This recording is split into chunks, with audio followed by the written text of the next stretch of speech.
রেসিপিটা ভালো লাগলে ভিডিওটাকে লাইক আর চ্যানেলটাকে সাবস্ক্রাইব করতে ভুলবেন না।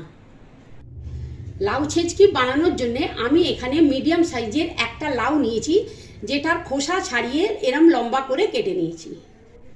আর লাগছে অল্প সর্ষে বাটা, অল্প আদা বাটা, কিছুটা পোড়ানো নারকেল। এছাড়া যা যা লাগছে সব ডেসক্রিপশনে দেওয়া আছে, আপনারা সেটা দেখে নেবেন। প্রথমে একটা কড়াই 3 বড় চামচ সাদা তেল গরম করে নিচ্ছি।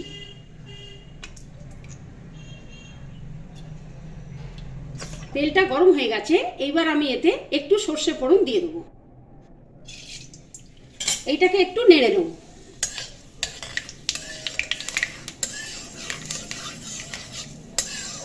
এইবার আমি এতে লাউটা দিয়ে দিচ্ছি।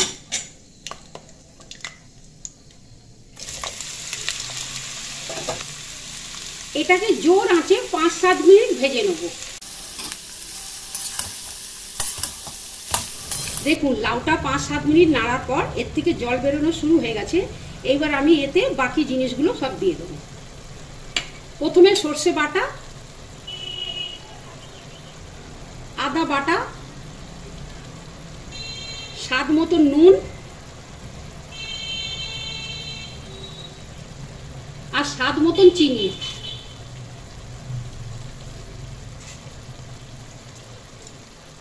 এই রান্নাটা একটু মিষ্টি মিষ্টি হয়, তাই একটু চিনিটা বেশি দেবেন। এবার সব জিনিসগুলোকে মিক্স করে নেব।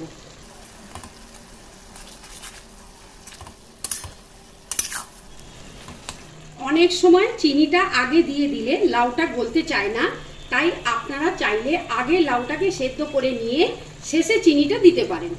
এবার সব জিনিসগুলো ভালো করে মিক্স করে নেবার পর মিডিয়াম আঁচ করে ঢাকা দিয়ে লাউটা সেদ্ধ হওয়া অবধি ফুটতে দেবো।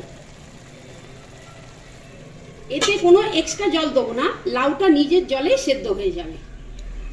এবার 5-7 মিনিট পর এর ঢাকনাটা খুলে এটাকে একটু নেড়ে দেবো।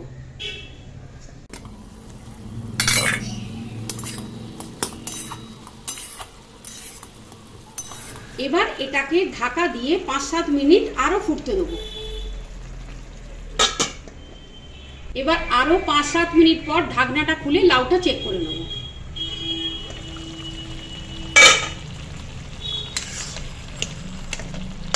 হ্যাঁ, লাউটা গলে গেছে। এবার এটাকে জোর আঁচ করে নেড়ে নেড়ে এর জলটা শুকিয়ে নেব।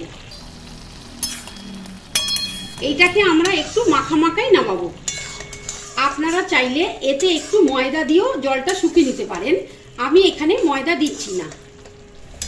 দেখুন নাড়তে নাড়তে এই জলটা শুকিয়ে গেছে।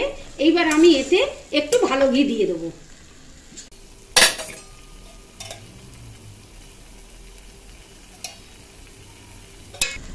সঙ্গে অল্প কোরানো নারকেলও দিয়ে দেবো।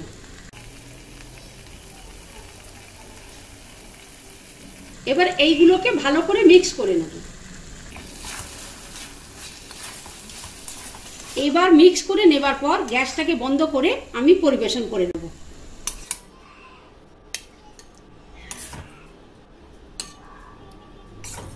নারকেল দিয়ে লাউ ছেঁচকি খাবার জন্য তৈরি। এটাকে আপনারা ভাতের সঙ্গে পরিবেশন করবেন।